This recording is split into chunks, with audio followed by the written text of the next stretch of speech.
We're on our way to Terlingua and Lajitas, Texas.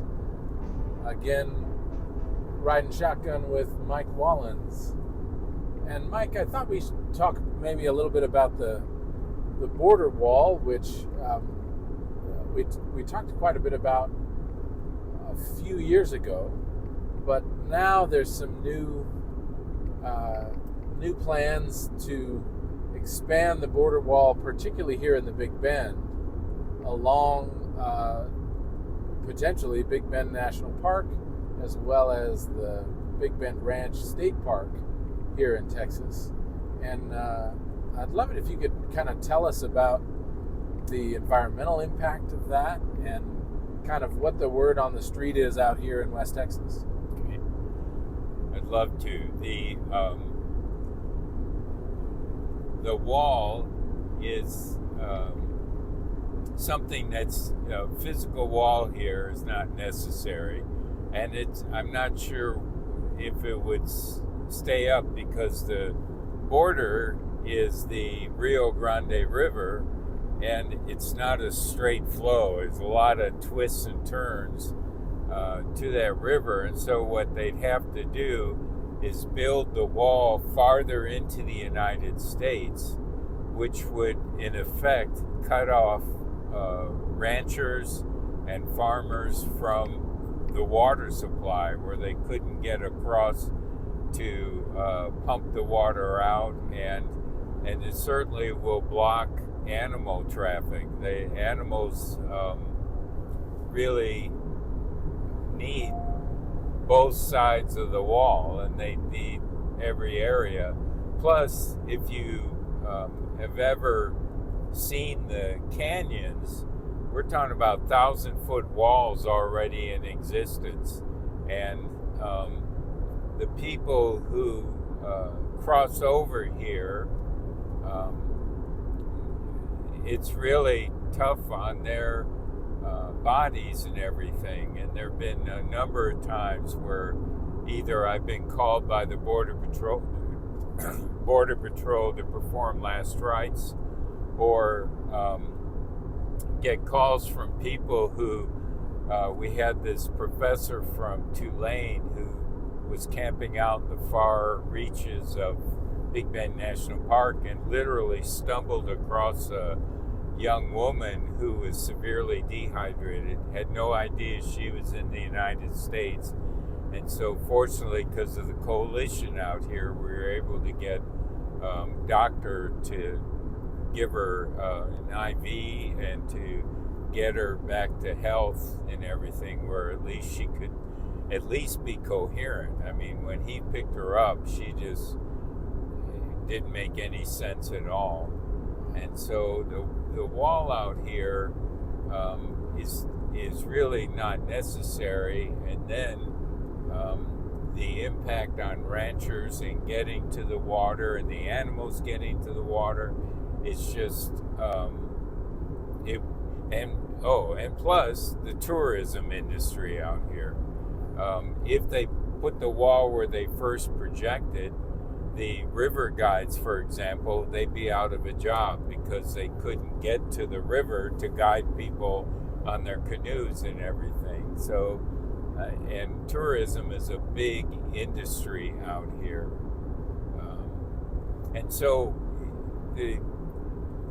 I guess the only positive thing about even the idea of building a wall is what it's done is brought everybody together. If there's anybody who's opposed to the wall, they're not saying anything because I think they know how people would react. But this brings the most conservative people and the most liberal people together.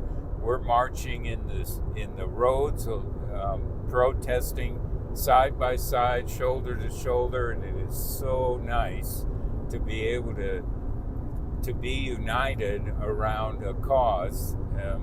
And so that's the positive thing from my perspective. And a lot of new relationships have formed across political divides because of this wall. And so that's the good part of this whole thing. Because everybody's united against it. Exactly. If you're Republican or Democrat, conservative or political. It doesn't matter. Or liberal, it doesn't matter. Rancher, artist, shopkeeper, everything. No one wants it. Yeah. Well, it sounds like that even from a security standpoint, the language that's used is to talk about operational control of the border, meaning that the Border Patrol needs to respond, to see what's happening and respond by sending people to make arrests or what have you. And that where the wall is effective, as I understand it, is in urban areas where the amount of time, if someone's coming across the wall, the amount of time between when they get across the border and when they vanish is what matters. And out here, it's like, I mean, you cross the border way over there and it'll take 3 or 4 hours or a couple of days to even get up here to this road. And so having a wall that delays someone because they have to climb it, that takes them 20 minutes to climb it or a half an hour to cut through it, it doesn't help the Border Patrol increase their response time in a meaningful way, but it does completely devastate the wildlife. It does cut off, because the wall would have to be built on American territory, so American citizens would literally lose thousands and thousands of acres of America that we're basically just ceding. We're increasing Mexico's territory, reducing the territory of the United States. And if you're a rancher, that territory that's being taken by the federal government is your ranch land. Exactly. And your access to the water. Or if you're a river guide, that whole industry requires access to the water, not just where you put in and where you take out, but if there's an emergency situation or something, you have to be able to get to your clients and to, get up out of the water. So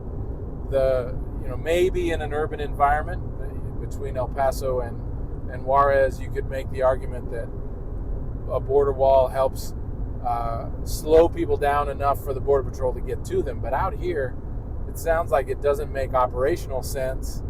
It's way more expensive than putting sensors and cameras out there, and what you really need are people.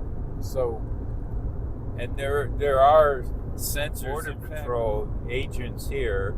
A number of years ago, got worried because they were doing a whole lot of search and rescue, and people were dying or near death when the Border Patrol could get to them.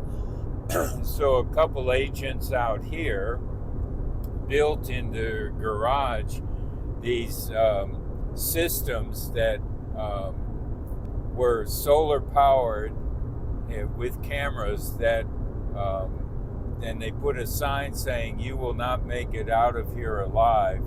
Please push this button and we'll come and get you." And the prototypes were built in a garage out here in Alpine and tried out, and now it's been adopted all along the border, and that's something the Border Patrol uses.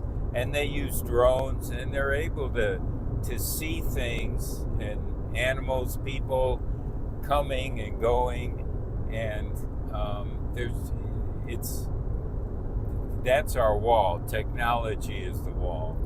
And that's all that's needed out here. And the Border Patrol, while they can't say too much officially in Washington, in talking with the agents out here,